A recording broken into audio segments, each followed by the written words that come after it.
ஓம் சாய்ராம். என் அழகு செல்வமே, உன்னை காண உன் சாயப்பா உன் இல்லம் தேடி வந்து விட்டேன். நான் கூறுவதை சற்று பொறுமையுடன் கேட்டுவிட்டு செல்.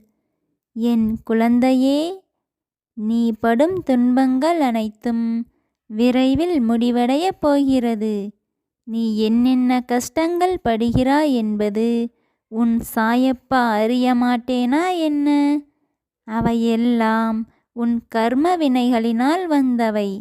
நிச்சயம் விரைவில் உன் கர்ம வினைகளை முடித்துவிட்டு உன் சாயப்பா உனக்கான நல்ல காலத்தை தொடங்கி வைக்கப் போகிறேன். இது உன் சாயப்பாவின் உண்மையான சொற்கள். என் சொற்களின் மீது முழுமையாக நம்பிக்கை வைத்து காத்திரு. இனி உனக்கு நல்லதே நடக்கும். ஜெய் சாய்ராம்.